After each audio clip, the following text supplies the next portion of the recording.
बिस्मिल्लाहिर्रहमानिर्रहीम। अस्सलाम वालेकुम नाज़रीन, आप यूट्यूब चैनल देख रहे हैं। मैं इमरान खान हूँ।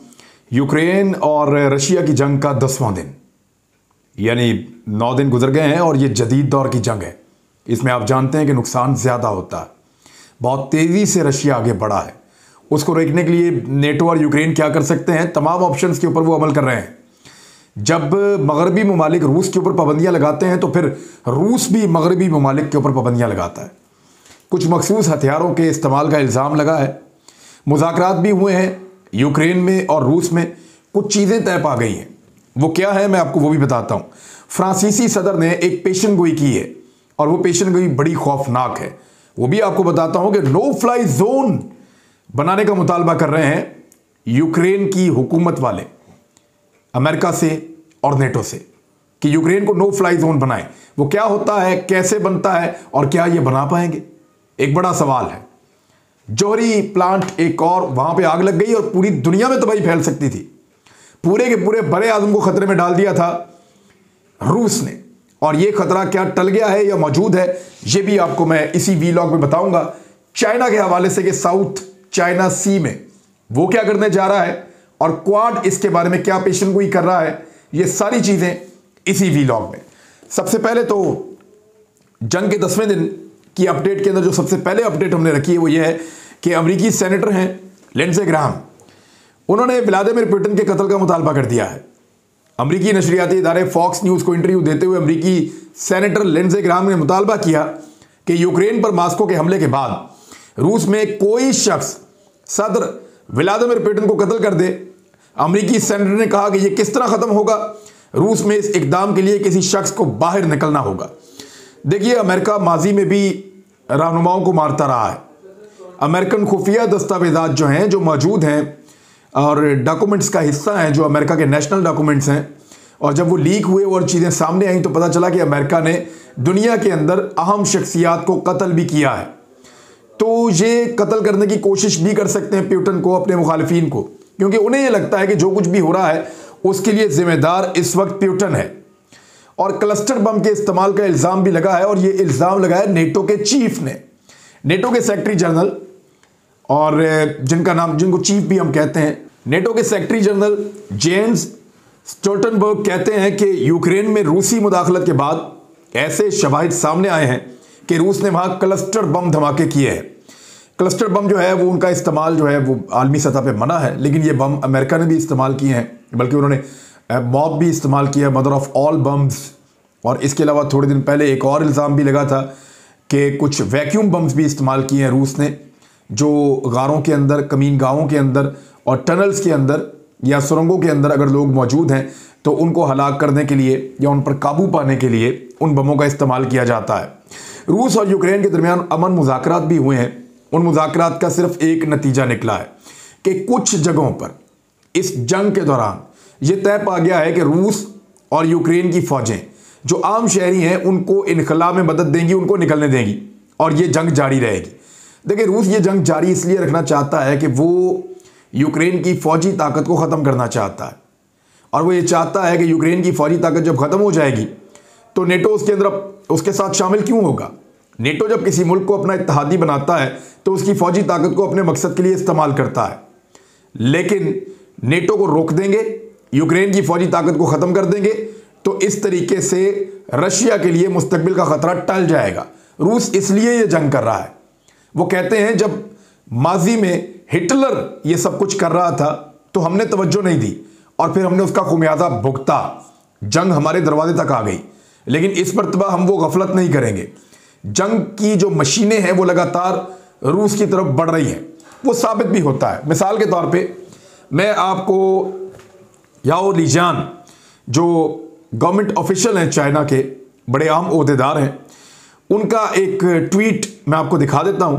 उसमें उन्होंने लिखा है कि नेटो इन 1990 एंड 2019, ये एक नक्शा है और इसको 2 हिस्सों में डिवाइड किया गया है। एक 1990 का नक्शा है और एक 2019 का नक्शा है, यानी 29 साल के अंदर कितना फर्क पड़ा है ये नक्शा आपको बता रहा है।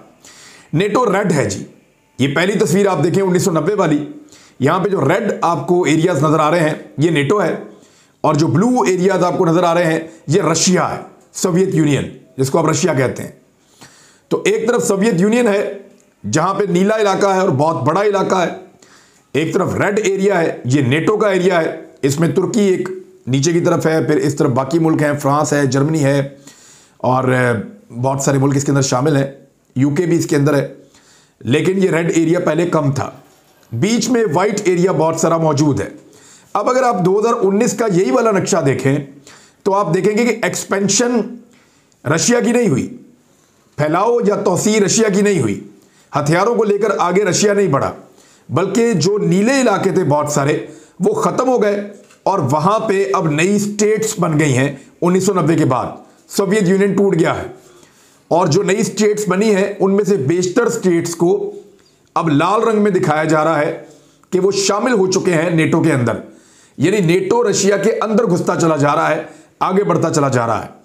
इसमें जो येलो वाले एरियाज आपको नजर आ रहे हैं ये वो ममालिक हैं जो नेटो का हिस्सा बनने वाले हैं, और इसके अलावा जो पिंक वाले आपको एरियाज नजर आ रहे हैं ये वो ममालिक हैं जो मुस्तकबिल में नेटो का हिस्सा हो सकते हैं। बहरहाल ये आपने पूरा मैप देख लिया है, इस मैप से आपको आसानी से अंदाजा हो जाएगा कि आगे रशिया बढ़ रहा है, अज़ाइम रशिया के खतरनाक हैं या नेटो के हैं। नेटो अपनी वार पार के साथ रशिया की तरफ आ रहा था और उसको अब रशिया ने रोकने के लिए यूक्रेन के ऊपर एक अटैक किया है। इससे पहले उन्होंने क्रीमिया के ऊपर भी अटैक किया था, जॉर्जिया के साथ भी उन्होंने एक लड़ाई की थी, चेचनिया के साथ भी एक लड़ाई की थी। कुछ 4 जंगें जीत ली हैं प्यूटन ने और ये उनकी 5वीं जंग है और ये भी तकरीबन उन्होंने जीत ली है। फ्रांसीसी सदर ने एक पेशन गोई की है कि यूक्रेन जंग में अभी बदतरीन सूरत हाल पेश आना बाकी है, यानी अभी तक जो हुआ वो इतना नहीं हुआ जिससे लोग घबरा जाएं। एमेनुअल मैक्रोन ने रूसी सदर प्यूटन से फोन पर राब्ता किया और फ्रांसीसी सदर के दफ्तर के मुताबिक मैक्रोन और प्यूटन के दरमियान 1.5 घंटा यानी 90 मिनट तक उनकी तवील बातचीत हुई है। यूक्रेन पर रूस के हमले के बाद मैक्रोन और प्यूटन के दरमियान यह तीसरा टेलीफोनिक राब्ता है। फ्रांसीसी सदर के एक करीबी सीनियर हुकूमती अहदेदार ने बताया कि मैक्रोन ने प्यूटन से 90 मिनट बात करने के बाद कहा कि यूक्रेन जंग का भी बदतरीन वक्त आना बाकी है। प्यूटन की जानिब से जो पहले बताया गया था इस तरह बिल्कुल नहीं हो रहा और रूसी सदर ने यूक्रेन में कार्रवाई जारी रखने के अपने आज़म का इजहार कर दिया है। मैक्रोन ने मजीद बताया कि प्यूटन पूरे यूक्रेन का कब्जा हासिल करना चाहते हैं और वो ऐसा ही करेंगे, जैसा कि वो कह चुके हैं कि वो यूक्रेन को नाजीइज्म से पाक करने तक अपना ऑपरेशन जारी रखेंगे। अब बचना कैसे है? यूक्रेन हर वक्त ये सोच रहा है, उसकी फौजी ताकत कमजोर पड़ती जा रही है, रूस की फौजी ताकत बढ़ते हुए और ताकतवर होते हुए मजीद आगे बढ़ रही है। एक लंबा काफिला जो लगभग 40 मील का है, 64 किलोमीटर लंबा, वो कहां पहुंचा उसके बारे में मैं आपको बताता हूं। लेकिन यूक्रेन ने ये एक मुतालबा किया है यूरोप से कि नो फ्लाई जोन कायम कर दिया जाए। नो फ्लाई जोन क्या होता है? यानी यूक्रेन के जो हुक्मरान है या जो उनकी हुकूमत है वो ये मुतालबा कर रही है कि प्यूटन हमारे शहरियों को मारने से बाज नहीं आ रहे और जब तक नेटो की आंख खुलेगी या वो बेदार होंगे तब तक ये इलाका एक रेगिस्तान बन चुका होगा। ये जमहूरियत के खिलाफ जंग है, आज़ादी के खिलाफ जंग है, नेटो ममालिक के खिलाफ जंग है, ये यूरोप की सबसे बड़ी कौम के खिलाफ एक जंग है। उन्होंने कहा नेटो रहनुमाओं को समझ नहीं आ रही कि प्यूटन नहीं रुकेगा, वो हमें मारकर नहीं रुकेगा, वो और आगे बढ़ेगा। आप उसको हमारे मुल्क में रोक लें, नहीं तो वो आपके दरवाजे तक पहुंचेगा। और उसके लिए कम अज कम आप इतना करें कि यूक्रेन में नो फ्लाई जोन का इतलाक कर दें ताकि हमें फिजाई हमलों के खतरे से बचाया जा सके। अब नो फ्लाई जोन क्या होता है? किसी खित्ते की फिजाई हुदूद के अंदर खास किस्म के तैयारे प्रवास नहीं कर सकते। यानी ये बाज़ औक़ात नो फ्लाई जोन जहाँ पे ओलंपिक्स के मुकाबले हो रहे हो वहाँ भी बना देते हैं, कोई आलमी सतह के प्रोग्राम हो वहाँ पे बना देते हैं, आलमी लीडर्स इकट्ठे हों वहाँ पे बना देते हैं, हसास नौयत के मामलात हों वहाँ पे बना देते हैं। यहाँ पे फिर मना होता है कि किसी भी किस्म का जो जंगी तैयारा है या दीगर तैयारा है वो वहाँ पे मखसूस तैयारे दाखिल नहीं हो सकते। तो बरतानिया के एक वजीर ने इस बारे में खबरदार किया है कि अगर नेटो इत्तेहाद ने यूक्रेन में नो फ्लाई जोन का इतलाक किया तो इससे एटमी जंग का खतरा और तीसरी आलमी जंग का खतरा बहुत ज़्यादा बढ़ जाएगा और उसका फौरन आगाज हो जाएगा। मगरिब यूक्रेन में नो फ्लाई जोन का इतलाक क्यों नहीं कर सकता? देखें, नो फ्लाई जोन का इतलाक ऐसे नहीं होता कि आपने एक बटन दबाया और उस सारे इलाके के अंदर नो फ्लाई जोन बन गया। नहीं, आपको ताकत के साथ उसका इतलाक करना पड़ता है। आपको अपनी एयरफोर्स, अपने तैयारे, अपने जंगी जहाज, अपने एंटी एयरक्राफ्ट जो मिसाइल्स हैं उनको, और एयर डिफेंस सिस्टम, उन तमाम चीज़ों को एक साथ मुतहर्रिक करना पड़ता है। और फिर आप रोक देते हैं दुश्मन मुल्क को कि वो उस फ्लाई जोन के अंदर किसी तरह दाखिल हो सके। अगर नेटो ये करता है रशिया के खिलाफ, तो रशिया उसको फ्लाई जोन में कन्वर्ट करने के लिए अपने जंगी तैयारों को नेटो के तैयारों के मुकाबले में लाएगा, और यह चीज इस दुनिया को एक आलमी जंग की तरफ ले जाएगी। इस खतरे की वजह से नेटो बराह रास्त रूस से टकराना नहीं चाहता, इस वजह से वो नो फ्लाई जोन कायम नहीं कर रहे। अब उसमें एक और मुतालबा कर दिया है जो यूक्रेन के सदर हैं ज़ेलेंस्की ने। उन्होंने कहा कि अच्छा, आप नो फ्लाई जोन कायम नहीं करते तो तैयारे मुझे दे दें, मैं उन तैयारों को इस्तेमाल करते हुए अपनी फौज के जरिए से ये लड़ाई लड़ लेता हूं। अगर आप नो फ्लाई जोन नहीं बना सकते तो तैयारे यूक्रेन की फौज के हवाले करें, यूक्रेन इस लड़ाई को खुद लड़ लेगा। उन्होंने कहा कि अगर आपके पास यूक्रेन में नो फ्लाई जोन नाफिज करने की ताकत नहीं है तो मुझे तैयारे भेजो। अगर हम ना रहे तो फिर अगला हमला उन्होंने कुछ और मुल्कों का नाम लिया, लिथुविया, लिथुनिया, एस्टोनिया, ये अगले हदफ होंगे। उन्होंने ये कहा है रूस के, ये ममालिक नेटो इत्तेहाद का हिस्सा है, जिसका मतलब यह है कि अगर रूस ने इनमें से किसी एक पर भी हमला किया तो उसे नेटो पर हमला तस्वर किया जाएगा। उन्होंने मजीद कहा कि प्यूटन के साथ बराह रास्त मुज़ाकरात किए जाएं, दुनिया प्यूटन को एंगेज करे, यह इस जंग के खात्मे का इकलौता तरीका है। हमने रूसियों पर हमला नहीं किया, हमारा कोई ऐसा मंसूबा नहीं है, आप हमसे क्या चाहते हैं, हमारी जमीन छोड़ दें, इस किस्म के मुतालबात अब वो ये कर रहे हैं। और साथ ही ये कहा कि प्यूटन मेरे साथ बैठे और बैठकर बात करे, लेकिन वैसे बात ना करे जैसे मैक्रोन के साथ की थी कि 30 मीटर लंबी टेबल के उस तरफ बैठा दिया और एक तरफ खुद बैठ गए। तो इमरान खान साहब वाहिद लीडर हैं जिनके साथ पिछले दिनों में जितनी मुलाकातें हुई प्यूटन की, वो बिल्कुल साथ साथ बैठकर हुई हैं। तो अब वो मुज़ाकरात की भीख भी मांग रहा है यूक्रेन। वो ये कह रहे हैं कि वो एक शेर है ना, है जुर्मे ज़ईफ़ी की सज़ा मर्ग मफाजात। तो ये वही सूरत हाल है कि जब आप कमज़ोर होते हैं, अपने हथियारों को छोड़ देते हैं, दुनिया की बातों में आ जाते हैं, तो फिर ताकतवर आपके साथ ऐसे ही खेलते हैं। अब एक और पावर प्लांट के अंदर एक बहुत बड़ा खतरा पैदा हो गया था, पूरा का पूरा बरे आज़म खतरे में आ गया था।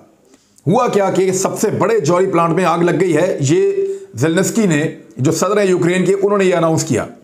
और यूक्रेन के सदर ने यूरोप के सबसे बड़े जौहरी पावर प्लांट पर रूसी हमलों के बाद दुनिया भर के ममालिक से फौरी कार्रवाई का मुतालबा किया है।